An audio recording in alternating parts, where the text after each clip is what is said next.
Publish TV news ಸತ್ಯದ ಧ್ವನಿ ಸಮಾಜದ ಬದಲಾವಣೆಗಾಗಿ ನಿಮ್ಮೊಂದಿಗೆ ಪ್ರತಿಕ್ಷಣ. ये कह रहे थे अखिलेश जी कि आपने सिर्फ एक ही मुख्यमंत्री दिया है.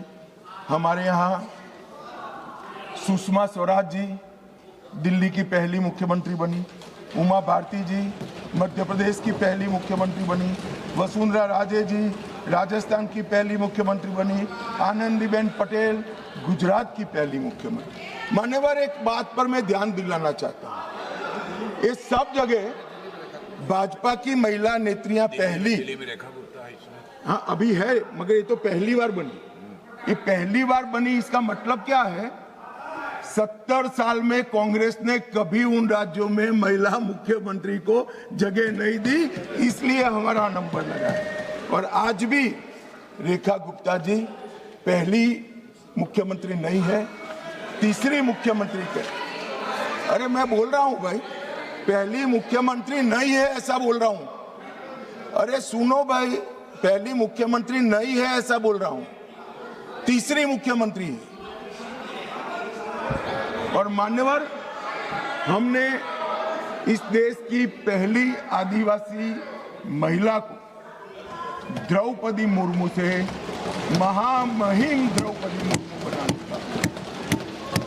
मान्यवर, हमने 3 दशकों से जो बिल चर्चा में आता था और नूरा कुश्ती वाले प्यार और अभाव से रिजेक्ट हो जाता था, हम इसको लेकर आए. मगर मुझे दुख है कि पहले भी जिस बिल को जिन्होंने पारित नहीं करने दिया, वो ही आज इसका किंतु परंतु अगर मगर से विरोध करने के लिए खड़े हो गए. मान्यवर, आज 14 लाख महिलाएं अब तक जनप्रतिनिधि के रूप में देश में पंचायत में काम कर चुकी है. मान्यवर,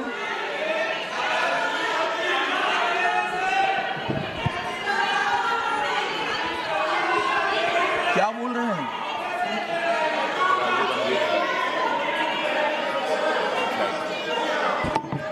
अरे ज्योतिमणि जी, मार्क कट जाएंगे. नरसिम्हा राव जी लाए थे, टिकट कट जाएगी. नरसिम्हा राव का नाम बोलो दूसरा. मान्यवर, इस 11 साल में सिर्फ महिला प्रतिनिधित्व की बात नहीं, इस देश की माताओं बहनों का, मातृशक्ति का, महिलाओं का जीवन सुचारू रूप से चले, इसलिए ये 11 साल में 15 करोड़ घरों में नल से पानी पहुंचा है. मान्यवर, नल से पानी पहुंचता है तो सबसे ज्यादा फायदा माताओं बहनों को. 10 करोड़ महिलाओं को उज्ज्वला दिया गया, 12 करोड़ शौचालय बनाए गए, 7 करोड़ 26 लाख सुरक्षित मातृत्व दिया गया, 52 करोड़ पीएम मुद्रा योजना की महिला साहसिक बनाई गई, 4 करोड़ में से 75% माताओं बहनों को घर देने का काम नरेंद्र मोदी जी ने.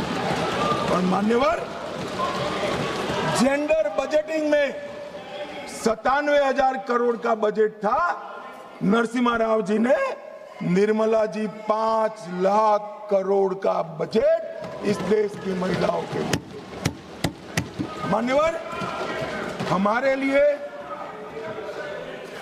लिए ये कोई मायने नहीं रखता है कि महिलाओं को प्रस्थापित करने के लिए, उनका संबल बनाने, उनके प्रतिनिधित्व देने के लिए और विधायी संस्थाओं में उनकी हिस्सेदारी देने के लिए जिसका भी विरोध का सामना करना पड़े, हम करेंगे, लड़ेंगे और महिलाओं को आरक्षण देकर रहेंगे.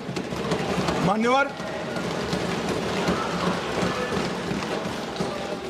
आज मुझे एक पत्रकार का फोन आया कि भाई कल की स्पष्टता के बाद विरोध का तो कोई कारण ही नहीं बनता है, क्यों विरोध करें? मैंने बोला भाई ये रॉन्ग नंबर है, आपको राहुल जी को पूछना चाहिए, मुझे क्यों पूछ रहे हो भाई? मगर उसने कहा आपको क्या लगता है? मेरे को ऐसा नहीं है कि सब सिर्फ महिला आरक्षण विधेयक का विरोध हो रहा है। हमने 370 समाप्त की साहब, उन्होंने विरोध किया। राम मंदिर बनाया, विरोध किया। सीए लाए, विरोध किया। ट्रिपल तलाक समाप्त किया, विरोध किया। जीएसटी लाए, विरोध किया। आयुष्मान भारत बनाया, विरोध किया।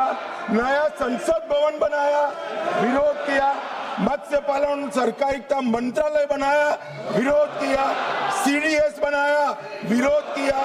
3 तलाक खत्म किया, विरोध किया। नक्सलवाद खत्म किया, विरोध किया।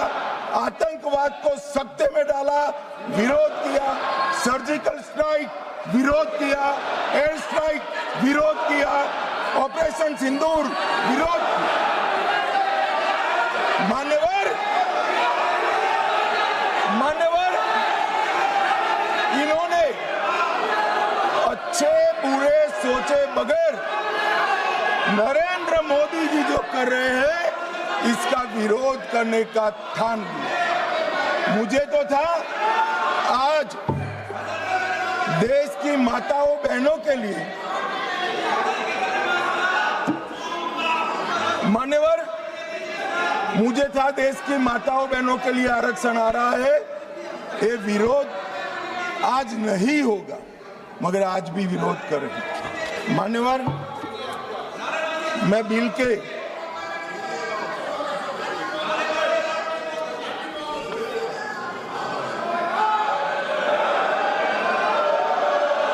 नारेबाजी मत करिए प्लीज, प्लीज।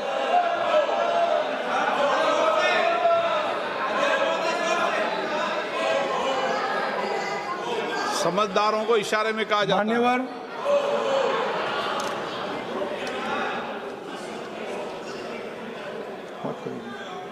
मान्यवर, बिल के ये कन्विंसिंग कर रहे हैं। सुरेश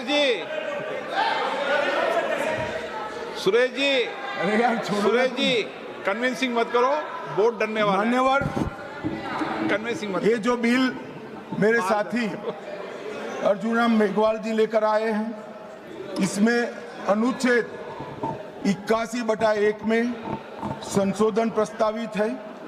इससे 550 से लोकसभा के सदस्यों की संख्या 850 तक की जाएगी। मान्यवर,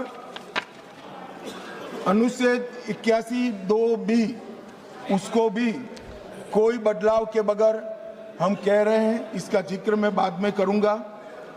अनुच्छेद 81(3) में जनसंख्या को नवीन जनगणना के अनुसार परिभाषित करने का जो है, उसमें हम प्रोविजो क्लॉज लगाते हैं और इसको समाप्त करते हैं। इसके साथ 170A जो राज्य विधानसभाओं की न्यूनतम और अधिकतम सीटों को निर्धारित करता है, उसको जस का तस रखते हैं। 170(2) समानता के सिद्धांत राज्य विधानसभा निर्वाचन क्षेत्रों में जो है, इसके अंदर हम बदलाव करते हैं। और ये सारे बदलावों का मूल उद्देश्य है कि 50% सीटें हर विधानमंडल और संसद में बढ़ाकर माताओं बहनों को 33% आरक्षण दिया जाएगा। मान्यवर, मैं अभी बताया कि 2023 में सर्वसम्मति से ये बिल पारित हुआ है, मगर आज किंतु परंतु अगर मगर से कांग्रेस पार्टी पीछे हो रही है। मान्यवर, इसके मुझे 2 ही कारण दिख रहे हैं कि ये बिल नरेंद्र मोदी जी ला रहे हैं। अगर ये महिला आरक्षण होता है तो देश की माताओं बहनों में मोदी जी को यश मिला। मान्यवर, मोदी जी ने बड़ा हृदय कर एडवर्टाइज देकर उनको यश देने का कह दिया, फिर भी ये नहीं मानते हैं। मान्यवर, उनको लगता है कि महिलाएं ज्यादा मोदी जी को वोट देती है, उनको क्यों भला रिजर्वेशन दे। तो मैं बताता हूं कि आप रोक नहीं, आज ये 23 में इस सदन में से देश की महिलाओं को जो वादा किया था 23 में 33% आरक्षण का, irrespective of party, irrespective of member, पूरे सदन ने वादा किया था, इससे पीछे हट रहे। मान्यवर, ये पहली बार नहीं हुआ, ये साहबानों में भी पीछे हट गए, ट्रिपल तलाक में भी पीछे हटे, और अब तक जितनी बार महिला आरक्षण आया वो पीछे हटे। मान्यवर, मैं अभी भी, हमारे नेता ने तो कहा कि भाई अंतरात्मा की आवाज से वोट करिए। ये अंतरात्मा की आवाज का नारा नरेंद्र मोदी जी का नहीं है, इंदिरा गांधी जी का है, मगर मोदी जी को थोड़ा समझ फेर हो गया। उस वक्त विरोध पक्ष में अटल जी, अडवाणी जी थे। यहाँ आत्मा ही नदारद है, अंतरात्मा कहां से लाना। मान्यवर, ये रूथलेस पॉलिटिक्स करते, महिलाओं को आरक्षण मिलेगा, इसका यश किसको मिलेगा, इसके लिए आप महिलाओं का आरक्षण लटका रहे हो। चुनाव में जहां जहां जाओगे, इस देश की महिलाओं का आक्रोश आपको सहन करना पड़ेगा, फेस करना पड़ेगा और रास्ता भी लेंगे। मान्यवर, मैं, आप इस सदन के कस्टोडियन हो, अभिभावक हो। मैं टीवी पर विपक्ष के नेता का भाषण सुन रहा था। आपकी जिम्मेदारी है कि ये सदन की गरिमा पूरे देश में और विश्व में बनी रहे।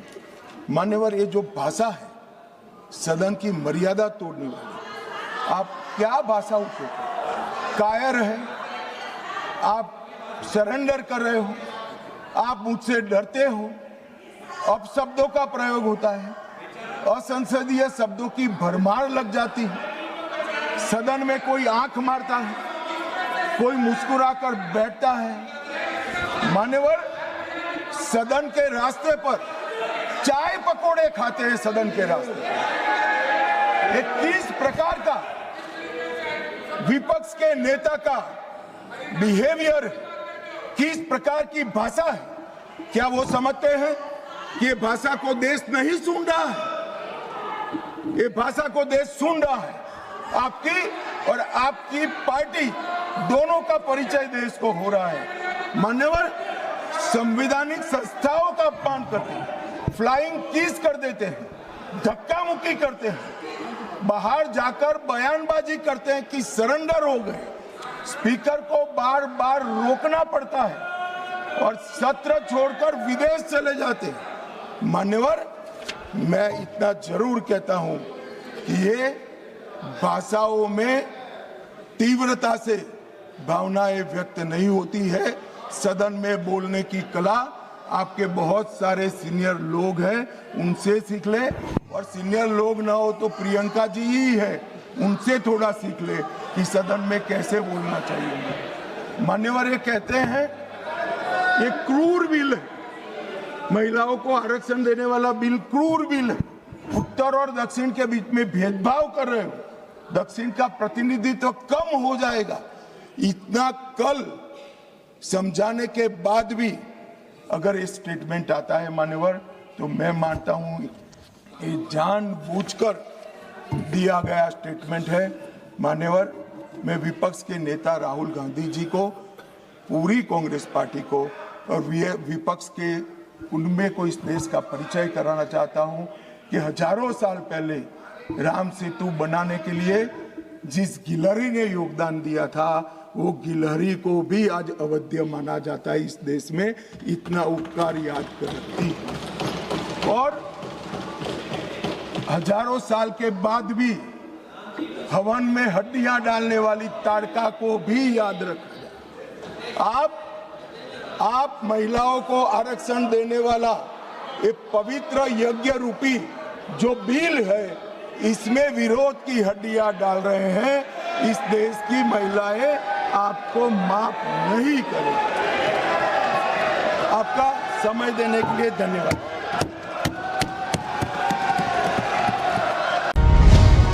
ಟಿವಿ ವಿಕ್ರಮ ದೇಶ